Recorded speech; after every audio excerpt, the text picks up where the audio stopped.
Hello, everybody, and welcome back to Feeling Seen, the podcast that talks about the movies and the characters that make us feel seen. And today I have with me, an actor who played the best character on one of the best shows of the 21st century. She was Pam in Archer, you guys. She's what else? What else would you need to know? But she started her career doing voiceover work on Frisky Dingo, a pretty cool place to get going. An improv career and life in Atlanta at the Dad's Garage venue, which, as I understand it, plays a pretty pivotal role throughout the entire sort of career and creative life of our guest today. Amber Nash, you also have a book called Improv for Couples and a podcast called Rephrasing, an Archer Rewatch pod. Friend of the Maximum Fun gang here. Yeah. What else do the people need to know about you before we get started? What a varied and textured artistic life. Man, the only other thing is that I do a monthly burlesque show also in Atlanta that I host. Really? Yeah, I've been doing that for about 10 years, but it's always been kind of sporadic. And I play a character called Vaviana Vardo, and she's like this aging starlet that lives in a mansion with a bunch of sexy people that take their clothes off. That's so Pam. I That's know. so Pam coded. Where did burlesque come in? When did that start to be something you were pursuing? It's a decade, it's a long time now, but Yeah. how did that enter the frame, the You know, burlesque? I've always loved like kind of the fringes of society. So I love strip clubs, and there's a great strip club scene in Atlanta. And I was in I LA. have heard tell. I have heard Yeah, tell. I'm yeah. from just south of Portland, Oregon, and we have a very robust strip club scene there as well. I feel like the tone and Okay. tenor might Yeah. be a little bit different than Yeah. Atlanta, but respectively, I would call them both hubs of the stripping profession. I love it. And so I was in LA and I was seeing a burlesque show. Like somebody was like, "Let's go see this burlesque show."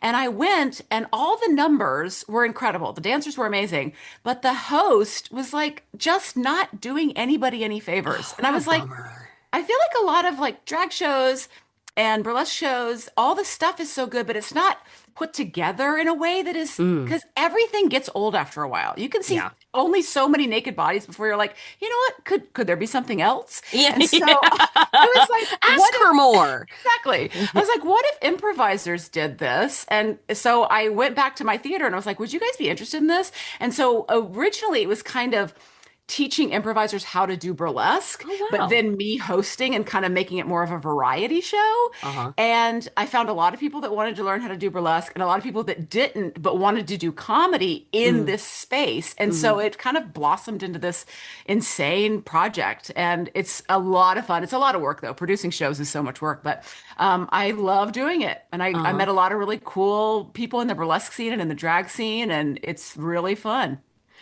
That just makes me think of I was reading an older interview of yours. I think it was from back during lockdowns. There was like Mhm. the framing of like in COVID. But you were asked about because I think you're based in and around Atlanta, Yeah, correct? that's right. And someone asked you about like what is it about Atlanta? Like talk about Atlanta. And you mentioned that like this is a place where people like make things happen. Like there Yeah. this is and it seems like it's been an incredible environment for you to foster so many different facets of a Yeah. creative life there. And obviously I think you grew up there as well. Hmm. I will get into the meat of it, but I am wondering, as a professional who grew up around Atlanta before it became this like Hollywood satellite, before it became this really entertainment capital of its own, what has it Yeah. been like as somebody in the industry to watch the town It's been grow up like that? crazy. It's been crazy. I will say we have better restaurants now. Great, Like we've great. become more of a world-class city, I Hmm. think because we're growing, but also because of Hollywood influence. And I also think, much to my parents' chagrin, I think the influx of Hollywood kind of also is part of the reason why we became a purple state because we were like always very red Hmm. and then but the city was always like Atlanta was always pretty liberal, but then the farther you go out, like a lot of places, the Yeah. farther you go out, the more Republican it Yeah, gets. you And hear about so that Fulton County pocket. I'm with Steve exactly. Kornacki talking about Fulton County and what's going on there. Exactly, exactly. And so I think that that has also changed over the around the Interesting. same time. I don't know how much influence it had, but Sure. it's got to have had some. And so many people moving in from other places. So it's been really interesting to watch the city explode, like Mhm. just by sheer numbers of people on the road and traffic getting bad. And Oh I, yeah. prices going up and all that stuff that is like part of it. And we still Mm. don't have a good infrastructure as far as like public transportation Yeah. goes. But it's really been fun to watch. And I will say, like, Archer kind of came around at the very beginning of all that. Oh, interesting. But we were like a tax credit show. Part of the reason why it blew up in Georgia was the tax credit. That's right. And watching like that happen, and I wonder because I started with Adult Swim because Turner was a big part of Atlanta way before Atlanta was a Totally. place that Hmm. did a lot of entertainment. And so I kind of got in on those heels, but they were all like non-union stuff, right? Okay. So then, because Georgia's a right to work state, so much stuff. Yeah. And so then getting in before that, I wonder if it made a big difference in my career personally. Because a lot of people, like, a lot of work came here, but it didn't change a lot of people's careers that already lived here, you know? Interesting. So, like, I don't know how much it affected my career unless Hmm. I could say that Archer was part of that. But I think that would have happened whether or not the industry came here. Right, right, yeah. Yeah. And now it's all God. gone. So we're like, well, now what do we do? Right, yeah. Man, Archer, it still pops into my mind. Me and my roommate who I lived with in San Francisco, and we started watching the show when I Okay. lived there for years. For some reason, the line that still pops in my head, it's not even a line it's a line about it's just Archer himself saying, God, do we hate Pam? So funny. Just an episode where Pam is getting so abused. And I think like when I see someone getting dragged or there's like an internet pilot or the voice in my head is, God, do we hate Pam? And that line is only possible because Pam is so full and complete and Hmm. incredible that like I immediately think of like it is I read you talking about to be an improv actor or to be a voice actor, you need to be an actor for like so Yeah. I three people starting in voice acting and it was like you gotta be an actor first. And you talked about like the joy of acting with your whole body. You have done live action as well. You have a movie called How to Ruin the Holidays from Hmm. just a couple of years ago that features you and other like improv giants. Hmm. And I just wanted to hear you talk more about like be an actor of one's full corporeal self when they are Hmm. known for their voice, but like that element of your physicality and your presence that comes into this because that will touch on the character that we're going to discuss that you brought as well. Just like the physicality of your acting. Yeah, because I felt like I remember early on, and this might have been in the interview that you read, is I wasn't like the first few times I was in a booth, I felt like very constrained by it because you don't want Yeah. to like hit your microphone, you don't want to mess up a take, and Hmm. you don't want to if you wear like a scratchy shirt that you can hear on the mic, and so I was very like, I was self-conscious about it. So I was just like so rigid standing behind this microphone. And my friend Mike Schatz, who's also an improviser, and he's done a lot of radio stuff. He's got an incredible voice. And he said, we can hear that you're not moving in there. And I was like, that's good, right? And Interesting. he's like, no, that's not good. Like you sound wooden. And so then I Yeah. was like, oh, realizing that you can hear a smile. Like you can hear Yeah. now, I think now we're so much more used to hearing people through podcasts and Yeah. audiobooks and stuff that it's maybe we're all a little bit more aware of it now. But at the time I was like, oh yeah, like you can imagine what someone's face looks like when you're Hmm. hearing their voice. And so that kind of really broke something open in me where I was like, I'm already doing this stuff on stage. So why can't I be doing it in here? Hmm. And also, one of the things that I started to do once I got to know all the other actors that were playing characters on the show, because the whole first season I'd never met anybody. So we Right. made the whole first season I'd never met anybody.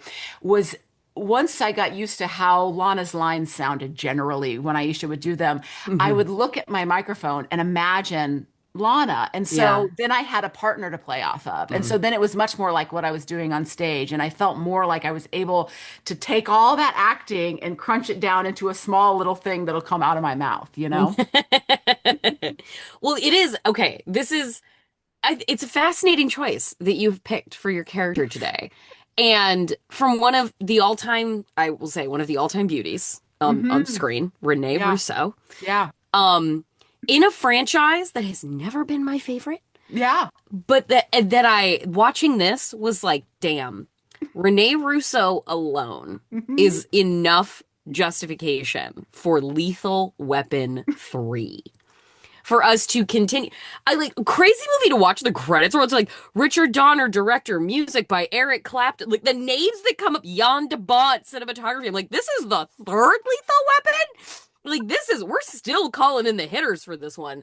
But please tell me about your character selection process to arrive Okay. at Internal Affairs Sergeant Lorna in Lethal Weapon 3, the secret martial arts master internal affairs cop who comes Hmm. in the third chapter of this Okay. franchise. So when you guys reached out, I was so excited because I was like, what a fun thing. Like, I feel like your feeling scene selection is like one of the things that you could put on like a bio for your like online dating profile. It's like such a Yeah. great way to like encapsulate something about yourself. So I was like, ooh, what Mhm. a fun project that I get to figure out what my thing is, like what makes me feel seen.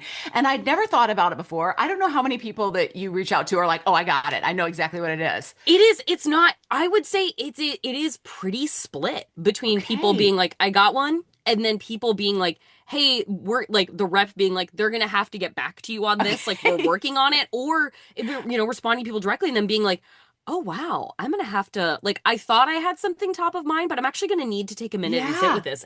And some people making a choice based very much in the like conflicted nature of the question for them. So that and that's Yes. part of been the fun of doing the show Okay. is talking to people about how they even interface with the question in the first Yes. place. Yeah. So I was like, okay, this is so exciting. And I was like, I'm going to come up with the best, like coolest, like most representative movie. Like I'm a comedy person. So I really want to have something that's like Right. comedy forward, like represents my sense of humor. And then the more I was thinking about it, I was like, oh no, I can't think of anything. Like if, I wanted something cool, like Bridesmaids Yeah. or Best in Show, like something cool. And then I kept coming back to this Lethal Weapon 3 situation. And honestly, Fascinating. I didn't even remember which one it was. And I don't even think I knew it was Lethal Weapon. Uh-huh. But there was something that like kind of creeped in the back of my head when I first started considering this question, and probably Hmm. when I was first reading the email. Hmm. And I was like, what was that movie with that woman? And I was like, who? Okay, who is it? It's Renee Russo. Okay. And so then I was like, I think I Googled Renee Russo, Mel Gibson, because I was like, Yeah. what is the movie? And then I realized, I was like, oh no, it's Lethal Weapon 3. Oh, because like How I is think my Renee movie? Russo, Mel Gibson could have been a couple of titles. Oh, yeah. I think they actually did make a few together, and the fact that it ended up being Lethal Weapon 3, wow. I was like, no, Amber, no. So I kept being like, I can Oh, come up with Amber. something better. You can come up with something better. So I just kept like trying to think about it and it just kept popping back in. And then I got another email and you guys were like, have you made a decision on like, and I was like, no, I think it's Lethal Weapon 3. And you guys were like, Yeah. it's totally okay. That's part of the fun of what we're doing. And I was just like, but then like after I was like, okay, this is it. And then I'm gonna watch it, rewatching it, it says so much hilariously about who I actually am that my movie is Lethal Weapon 3. So I do think it's quite a good choice in a lot of ridiculous ways. Okay, well then what is it getting at? Like what when you say that, what do we mean by it actually ended up being poetic that it's Lethal Weapon 3 for what of all these things it says about me? What Yeah. is it saying about you? This is Okay. Lethal Weapon, a massive franchise. Yeah. Like originally I believe written by it's a Shane Black movie. The Hmm. first one, I mean this really cemented like a picture of the buddy cop structure that like is so much of the DNA for how if we see that now and how it still exists today. And I watch these movies in spite of Riggs, the character played by Mel Gibson, Yeah. because he's such a like swaggering misogynist. Yes. I hate him. I Ah, hate Riggs. yeah. And Murtaugh is played by Danny Glover, who is like his older, like getting involved in the craziness sort of in spite of himself because him and Riggs are partners. And in the third one, they're cops in L.A. Murtaugh's on the eve of retirement. Riggs is going through an existential crisis that his partner's about to retire, and through an incident because it's it's crime. It's a cop movie. An internal affairs investigation comes in, which is where Lorna, Renee Russo's character, is introduced, and they've got to crack open cop corruption and Yeah. cops being killed. And she has such a delightful unveiling arc of her character in this movie. Uh-huh. It's actually so she Lorna is so much fun. And she Yeah. starts out as the kind of like, she's like Kraken Wise internal investigator, Yeah. but then she reveals herself to be like a highly trained bad bitch martial artist also. And Ah! it's like they put her in there to give as good as she gets with the Yeah. Riggs and Murtaugh duo. Yeah. So tell us Okay. about you and Lorna. So before I get to that, I do want to say what you were saying about how this is such a like classic Okay. cop movie, like Yes. especially as an improviser, we use a lot of shorthand for like let's get into this genre. And so if we are Yeah. doing buddy cop 100%, because Danny Glover's like he must have coined the term "I'm getting too old for this shit," which Seriously. At the thank time when this came God. out, like honestly, he must have. Yes. And so like it's just it and he's just like, oh God, Riggs. Like it's just Yeah. so hilarious. And honestly, too, I was like woefully like I just didn't remember how fantastic Danny Glover is as a comedic actor. I was like, he is Yeah. so funny. Yeah. He's such a good straight man. Hmm. He's so like hard done by with Riggs, and he's just like, I'm just trying to survive for 8 days until retirement. Yeah. It is just like I just fell in love with Danny Glover so much watching this film again that it Uh-huh. made me like, could I get past? I also don't like Riggs. Could I get past Riggs just to see some more Danny Glover in Lethal Weapon? It is really like I grew up with so much Danny Glover. He's somebody who's such like a part of my movie going experience, but like he got old. And like Yeah. I forget when I go back and watch a movie, even Shooter, like a later one in his career, like the Mark Wahlberg movie, or at late like later like before it seemed like he kind of curtailed more of what he's doing with Last Black Man in San Francisco. I see him and I'm like, oh my God, Danny Glover, like you were a huge part of my movie watching life when I was younger, Right. and I forget how he was a big fucking deal. Yeah, he Danny was in Glover was a everything. big fucking deal. He Yep. was a movie star. Yeah, yeah, so great. So, okay, so when she first comes in, the first thing I realized is because this movie came out in 1992, so I was Wow. 14. Okay, Uh-huh. so I grew up in the South in a very conservative family. My mom was a stay-at-home mom. I don't think, especially in the 90s, like 80s into 90s, Hmm. I hadn't seen a lot of examples of career women, Yeah. or that was like, the path. Like it was more like you're gonna be a Working Girl is mom. iconic for a reason because it Yeah. was it was a movie about this working girl, like about this blue collar Melanie Griffith tackling Yes. that in like 9 to 5. They themselves, I feel like, are shorthands for those kinds of movies because it wasn't like there was a ton. Yeah, exactly. And so for me, I was like, okay, so this is a representation of a woman Hmm. that is not a mom or not a wife. Yeah. And by the way, all the other women in this movie I actually wrote down at one point, there's a Rottweiler that gets a lot of screen time more than any of the other female characters. So The there's like, Rottweiler has so much more depth than the like emotionally harassing therapist that keeps insisting to Danny Glover that like maybe he needs like post-incident counseling after like he has to kill a child gang member that yes. like who's a friend of his son's, Oh and my this God. woman only exists to pester Danny Yes. Glover with concern. Yeah, yeah. So just to say, like, it doesn't, this movie does not pass the Bechdel test by any stretch of the imagination. But the first time you see Renee Russo, it was 92 and her outfit, I'm just like, okay, first of Oh, all, it's her outfit. She's wearing a wow. white crew neck t-shirt with a button up, probably cotton, vest Yeah. and a blazer. And I Yep. think like t-shirt, vest, blazer is her uniform. Yeah. Sometimes she's wearing a skirt, sometimes she's wearing jeans and cowboy boots.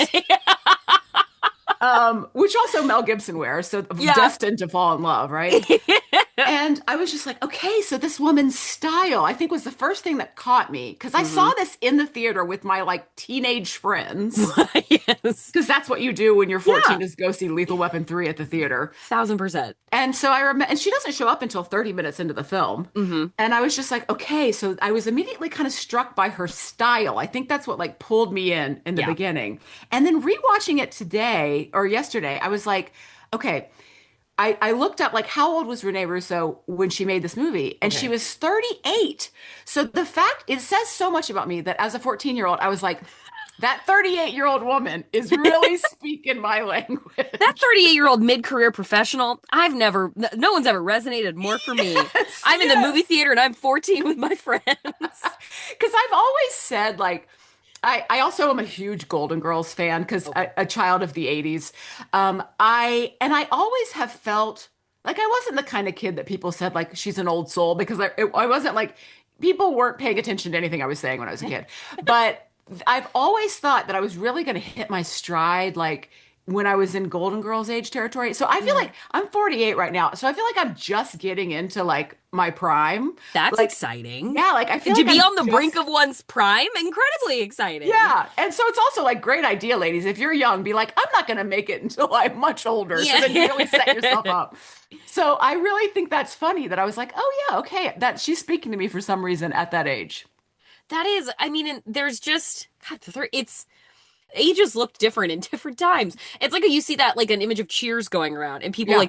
like I saw one on Twitter just this week where it was like the ages of all the stars of Cheers when the show started, Wow. and it's like Norm is like younger than I am now. I'm 40, Are you and serious? yes. These Wow. are like everyone in that show is like in their like to early 30s, and you look at that now and it's like my dad looks like that currently, and he is a Yeah, 70-year-old that's so man. crazy. It's like thinking about the thing that was going around for a while, which was like pictures of high school kids from the 80s, and they're like, everybody looks like they're in their 40s. Everyone looks like they don't need a fake ID. Like that they just got held back 30 years and That are was so still funny. here. And that is you are blowing my mind right now that Renee Russo is 38. I Yeah, would have been like 29. totally. Like not because she does not have the gravitas of the mid-career professional, but Yeah. just like man, like there was such a I remember I went to high school with a gal who her name was Molly, Okay. and she was part of like a group of friends that I was in. And remember the first time my mom saw Molly and was like, well, Molly, she was like, Jordan, Molly's dressed so nice, but why does she look like a divorced mom going to work? And Molly wore like tasteful off the shoulder sweaters every Uh-huh. day with like Yeah. a slack and a sensible boot. And we were 60 years old. It's so And funny. thinking of that now, it's just like, yeah, like if you look through the yearbook, you would think a teacher photo like landed in the middle of the senior pictures because she just looked so pulled. She could have been Renee Russo in Yeah. Lethal Weapon 3 in Yeah. 1992. Well, So what like funny. tell me about the what was the sort of registering for you of the bad bitch nature of Renee Russo when you saw this Yeah. character and how she goes on? Is it like, yeah, that's the lady I expect to see in a movie, or it's like this feels different for ladies that I expect to see in Yeah, movies? I was like, it feels different because she's obviously beautiful and attractive and Yes. all these things, but it's in a different way. It's not in like a sex pot way. You know, it's not in like, I always say like someone that presents as beautiful. Yeah. Like I'm telling you that I'm beautiful by the way I move through the world, as Yeah. opposed to someone that's just beautiful and you're like, oh, that's a beautiful person. Yeah. And so I think that like part of it was that. I also think that, and my husband was actually like, he was like, let me pick this apart. So what was your choice for this for feeling seen? Yeah, what was his thought on And he was this? like, because he also, we came up together doing improv. So he knows because I came up doing comedy with a bunch of dudes. Yeah. I was one of the first ladies at our theater that was in the ensemble. So he was like, maybe part of what you're responding to, which was like so true, is he was like, it's a woman on screen that is respected by the men Hmm. in her profession. And I wrote this down. Mel Gibson says, so the first time that they encounter Renee Russo, she Yeah. is in the elevator, and Riggs and Raj are in the elevator behind her, and Riggs is giving Raj a hard time Hmm. and saying some shit that he knows that she is overhearing. Yeah, because she's on her on the folder in her arm. It says like internal affairs, and so Riggs is like, I'm gonna make it sound like my buddy cop is on the take and he's been embezzling money all this Yes. time, and right before he's about to retire to this house in Portugal that he doesn't have, like you've earned it, buddy. And Yeah. so he's razzing them both because his entire personality is making other people less comfortable for his own entertainment. So so true. And he says, I know she's a cop. She may be wearing a skirt, but we're all brothers. And I was like, Yeah. interesting. So he immediately and also he's 100% like sizing her up and sexualizing her as Yeah. soon as he sees her, but he's also respecting her and is like, okay, she's one of us. And so Hmm. I guess, and I didn't know it when I was 14 that I was going to move into a career where it was so male centric. Right. But I did always kind of feel a little bit like a tomboy. My sister and my parents had two girls, Hmm. but we were both raised to be like, even though it was a very traditional Southern conservative family, we were both pretty capable. Yeah. My dad's like, no, you're going to know how to change your own tire and you're going to, Got it. this kind of stuff. And so I guess I was just like, this is the kind of gal I'm going to be. I'm not going to Mm. be a mom. Not that there's any problem with that, but it just wasn't my path. Yeah. And I didn't even think I was going to get married. And then when my husband came along, I was like, oh no, I'm going to get married. Yeah. Oh Why are you doing this to me? But it is one of the best things that I ever did. no.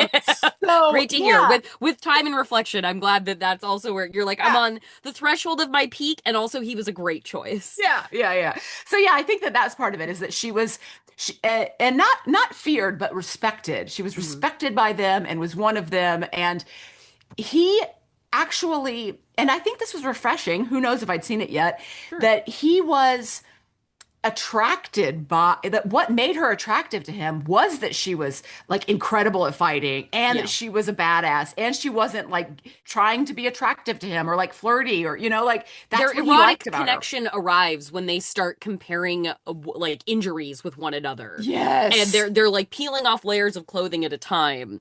With like it's not like a strip poker situation. It doesn't like have that tone, but they're clearly both turned on by the fact that like, oh, this is when I got dragged behind a car and this is when I was shot. And they're like sharing each other's battle scars with one another. And Yeah. that is when they are just completely lit up in each other's Yes, I presence. love that. And I also love like I remember my mom was also always very like, oh no, you got to get that scar fixed, or you don't want to have Oh, okay. scars. Or it was also like, like it's not a beautiful thing. Like it's ugly to have a scar. And I Hmm. so don't believe that. But as a kid, I was like, well, that's what my mom's telling me. So it must be true. And my husband actually loves scars and he thinks they're so interesting and so beautiful. And I was like, oh, I found the right man. So I loved seeing that because I'd forgot about that scar scene. Hmm. And that's how they get into, having sex the first time is basically that they're getting naked by showing each other their battle wounds. It really like I like watching I hadn't revisited a Mel Gibson movie in a while. Right. And it was crazy watching it like because my wife's younger than me and Hmm. so I was watching it and I was being and she's like half invested. She's like on her phone while it's on, but I was like I paused it at one point. I was like I just need to like impress upon you right now for only my own benefit. This guy right here, doesn't know who he is. I was like this guy right here, I cannot emphasize to you how big of a star he was. Like Wow. like Mel Gibson was so Yeah, famous. right. Mel Gibson was so like how many times was he People's Sexiest Man of the Year? Like Right. Mel Gibson was like a slightly prior generation like Brad Pitt, kind of like that epitome of a movie star that sort of just like captivated you with this Hmm. charisma and this beauty. And watching this and feeling like the 1992 of it with Danny Glover at the height of his comedic powers and Mel Gibson like at the beginning of the 90s when he's Yeah. become like this romantic leading man after a career that starts in like Ozploitation with Mad Max. And oh my gosh, producer Marissa weighing in, he was the first ever sexiest man alive with Oh, people.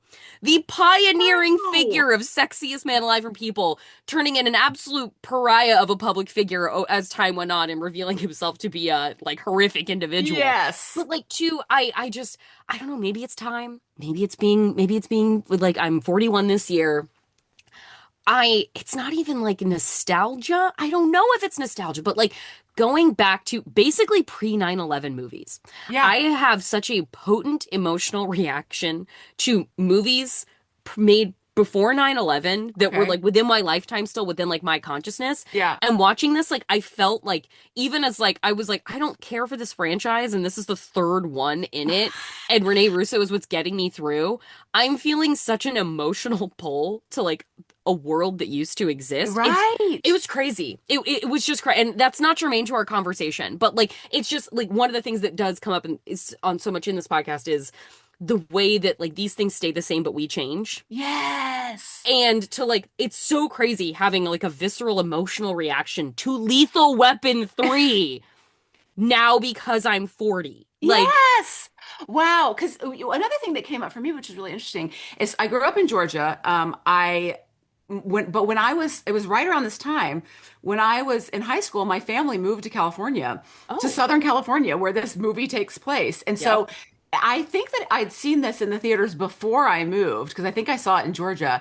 And so I also had a lot of those same feelings, like all that weird nostalgia and like the Boys to Men funeral scene and Yeah. like, oh Oh my God. God. Yeah, 100%. It's so insane that that was like that this is what Southern California is. And it's like, Yeah. is it? Was it? But, you know, so all those things are just like, and I also noticed, and I wonder if this is true or not, but there's a couple shots of the city, and it's like there was a smog problem. Like now California has such great laws that the That is sky also a thing I said to my wife.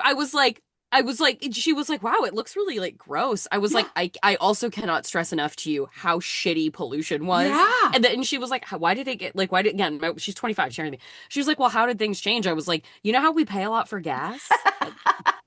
Like, unfortunately, those taxes have made a really big difference in like Yeah. California having, Los Angeles having breathable air because it looked Yeah. like soup. It was like soup at this Yeah, time. it's crazy. I'm glad you also saw that, because I was like, wait a minute, is this just like old, old film technique or Yeah, whatever? But it's like, yeah. no, Is no, this old that's what the film sky grain? looked like. Yeah. Crazy. Oh, and we can't forget to mention the saxophone, the constant saxophone soundtrack that's Constant. happening. Yes. Yes. It is like it really like seeing names like Jan de Bont felt like such a warm blanket as this movie is was starting off in like the opening credits. And it felt like that sense of kind of time traveling. And Yeah. but the thing I was thinking when I was watching it, Yeah. like with the Renee Russo character, this woman feels like she exists to me in a universe of like in a canon of characters that also includes Pam. And Okay. I wanted to, and I know you have gone to do it, but like I wanted to get into it with you as well. Like Yeah. playing this, like especially at a time when there was this quote that's been going around the past couple days of Meryl Streep talking about making Devil Wears Prada, Okay. and recession indicator, the 2000s are back. Welcome to the Bush era again. Scary Skinny is in, Ugh. and like the body wars of the aughts. Surprise, it's the remix, and Yep. everything's worse because of how the internet works now. And Meryl Streep was talking about like when they shot it, like actual fashion shows at like Fashion Week for Devil Wears Prada 2, she was alarmed by the nature of what the models, many of them looked like on the, and her quote is like, I thought we took care of that years ago, which is like the most both Miranda Priestley and like old woman thing to say. Oh, I thought we took care of that years ago. It's Yeah. like, yes, we won the war. We won the war, Meryl. It was never to be heard from again. But like Pam is a progressive ass, truly self-loving bat. If you Yeah. offered Pam a GLP-1, she would punch you in the fucking face. So While true. maybe wearing like a dominatrix setup and holding like a fucking turkey leg. Like Pam is such an important icon for our So present true. now more than ever. Yeah. Pam Poovey. Yeah. So true. And And I she just was wanted to hear like, about your relationship with a progressive icon like Pam. oh my God, thank you so much for asking. Because I do think that, like, in the beginning, I'll tell you this.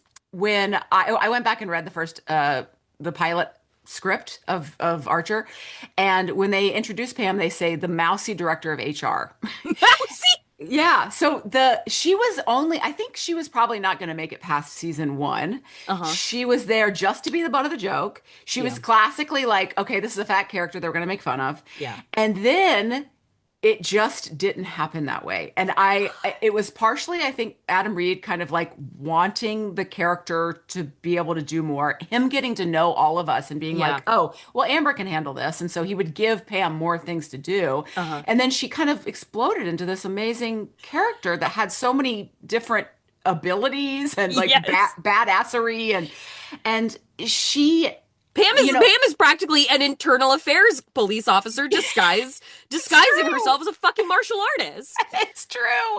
It's so funny. I didn't make those connections when I was watching this. That's so amazing. That's why you do what you do, It's Jordan. why I do the comparative literature of people and their movie choices. So I think that it was about like maybe season two before people really started to talk about like being attracted to Pam, like fans being like, this is my ideal woman. Yes. She is so incredible and so real, especially for like an animated character, right? Like Yeah. people don't usually feel like people aren't like, Marge Simpson's so real to me. So it was Yeah. like such a funny. No matter how much they love Marge, that's not Yeah, necessarily the reaction. exactly. So I think that people weren't used to seeing characters like that at all. Uh-huh. And then people speaking out and being like, she's attractive. Like we find this character attractive. We want more of this. Yeah. And that was at the same time that like we were seeing more like mannequins of different sizes. Yeah. And like Pam was in Sports Illustrated swimsuit edition.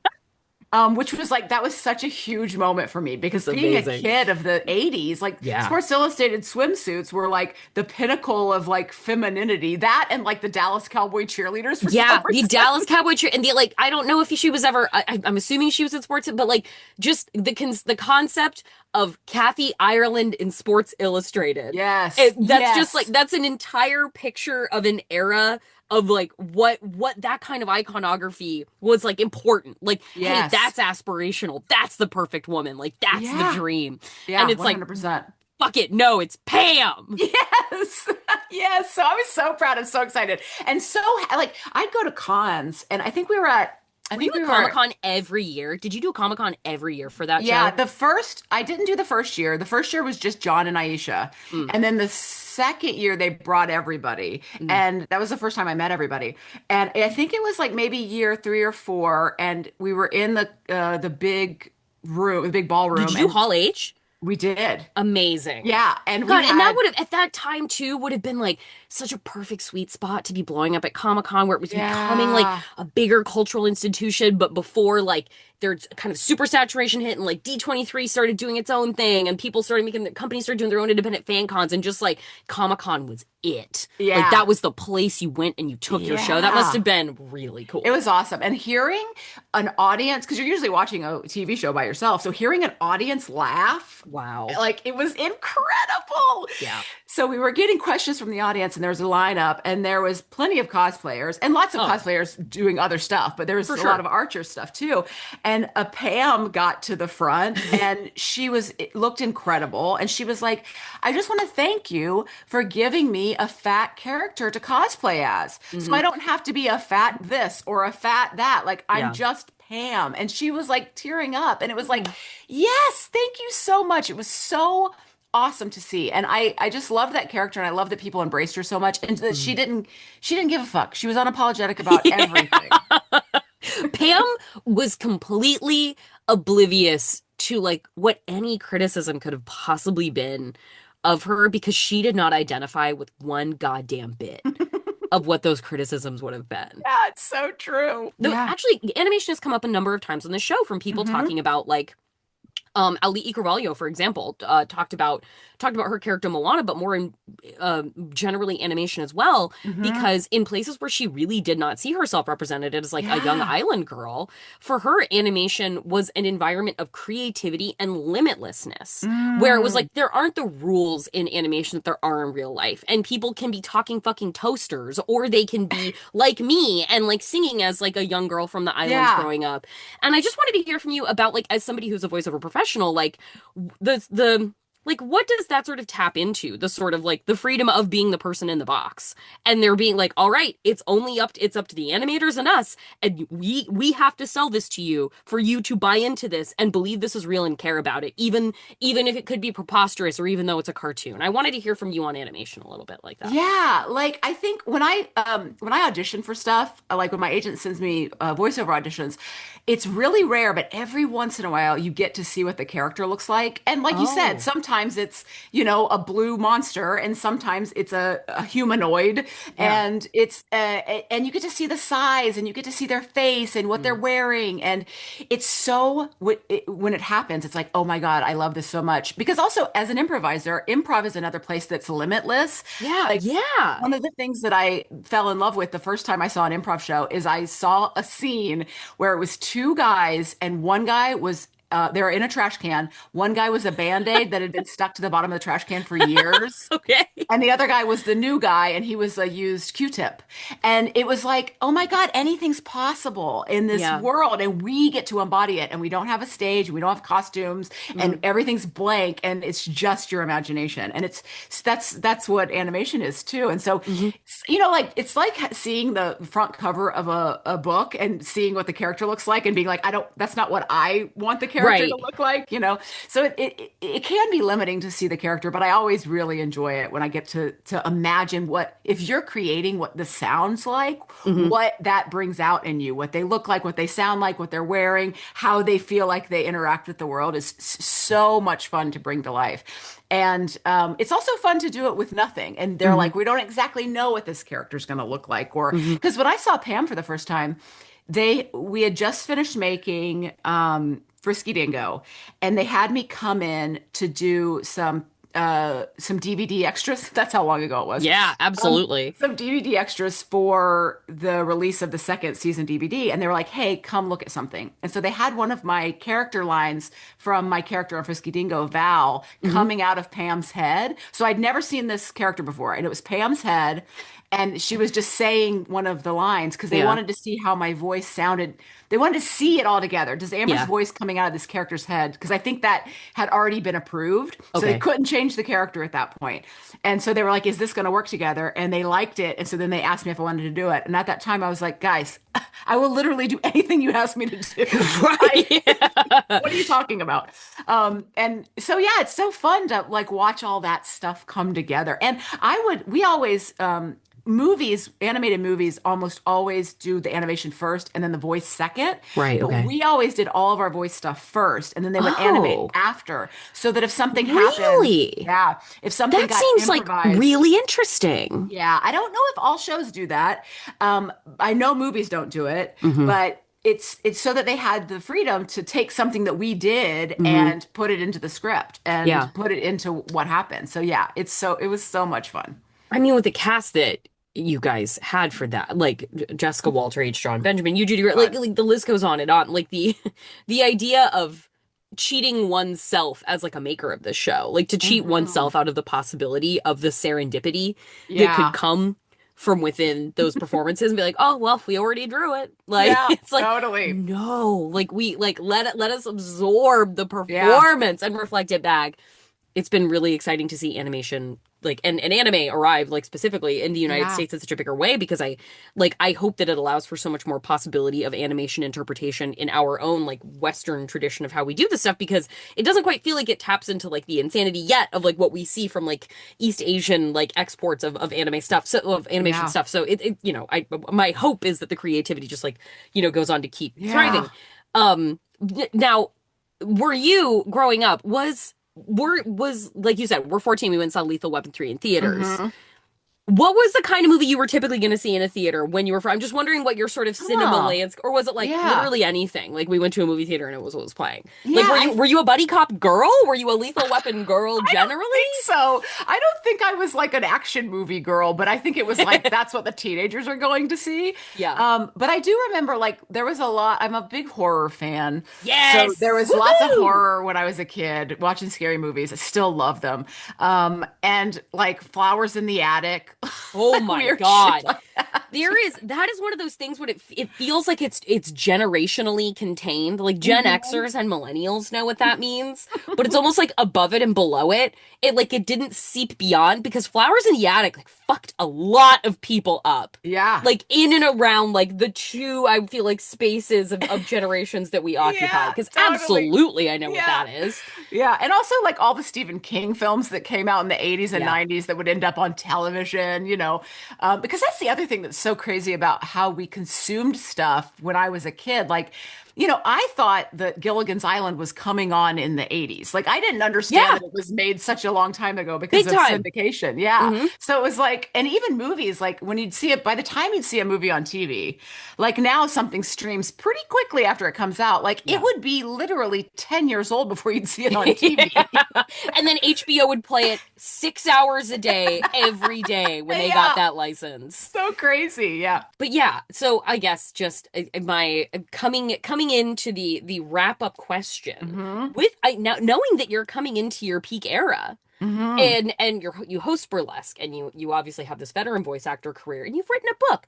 Like, Mm-hmm. what, like, is you knowing that you love the Golden Girls, and seeing what the Golden Girls like offered us as possibilities? What do you see like as like what as you become a veteran in your Mm-hmm. industries, what sort of creative possibilities do you see opening up in front of you where you're like, you know what? 48, but that means I've got time, perspective, and experience, and Yeah. I've done all these things like I might not have planned to do. Like what is like your creative bar raising for you that you see Yeah. at this point as you enter your golden peak years? Yeah, because it's also coming at the same time that Archer ended. And so I'm like, and I Right. had that job for 14 years, and so I got really Oh, used to working. Whereas congratulations on having you, that job for 14 years. my God, like it really spoiled me because I got, I forgot what it feels like to not have like a net. So I was Yes. like, okay, shit, now this is what it actually feels like to be an actor, to be like constantly trying to figure out what's going to be next. Yeah. And so starting the podcast was part of it. It's where Mm. it's like, okay, well, and lots of fans have been like, thank you so much because we didn't know what to do when No More Archer was coming out. So Yeah. now we have this. And so that's been really fun. But for me and like what feeds my soul, and I've been thinking so much about this recently, is I started taking stand-up classes. Um, Oh, yeah, and I forever was so terrified by stand-up. And I think it's people, one of the scariest things a person can do. it's No horrifying, and question. and the environment is, like open mics are like the worst place on earth. Tough. It's Tough. really hard. And so I've gotten so comfortable being an improviser because I can step on stage at an improv theater and feel literally zero nerves. Like Yeah. I'm more Okay. comfortable there than anywhere else in my life. Mm. And so I've taken a couple of stand-up classes. I've started to dip my toe into like what doing that work is like because it's so different than improv because you're crafting and you're redoing and you're changing Mm. words and you actually have to memorize stuff and Right. I've never been great at that. And so I have read you that's say that it's like the worst thing to have to do is to memorize it's lines. so terrible, especially as I'm getting older and I'm just like, oh my God. Um, so I've really started to get interested in doing stand up. I don't know that that's where I want to live Sure. necessarily, but my dream is to have my own TV show one day. Being whatever that looks like. It could be animated, it could be live Yeah. action, it could be sketch, I could just be a character. Like I really loved Somebody Somewhere, and I was like, Oh, I would love to have a show like that. Like it having was having so incredible. Having Bridget Everett on here, and I was able to do the Bridget Everett for our episode of Bullseye with Oh for my God. it was I that was one of the most beautiful conversations I've ever had with like twice. And the Bullseye one where I spoke to her in person, like we got on the topic of like friendships as life partnerships. I was crying within 10 minutes of that. Oh Like my that show is God. so special, and I'm Yeah. so glad that thank you for bringing up Somebody Somewhere in this Yeah. conversation. So if I was that's my dream, is to have a show like that, Mm. to be able to be myself on and just continue. I mean, that's the thing about being an artist that's so great is that there's no expiration date. Yeah. You just keep creating and you keep having, inspiration and being a student. I love being a student. I love learning new things. I like being scared Mm. and trying stuff that I'm not good at. And so yeah, just keep exploring and keep doing what I do and making stuff and seeing where it goes. Well, I even knowing with Pam in your under your belt, knowing that the best is still yet to come in that peak era, I am so excited to see what comes next from you, Amber Nash, and I am so grateful that you came and took the time to talk to us today. I truly appreciate us unpacking a moderately well aging movie like Lethal Weapon 3 together. I really appreciate the opportunity to find what my feeling scene film was and then also come to terms with the fact that it was Lethal Weapon 3. So thank you for working that out with me. I'm glad your husband could also come to terms with the fact that Lethal Weapon 3 was your pick. Yeah, Wait a totally. minute. But yes, thank you for coming on the show, Amber. We truly appreciate you. So fun. Thanks, Jordan.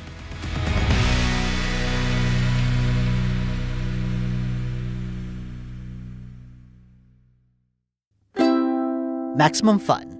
A worker-owned network. of artist-owned shows. Supported Directly by you.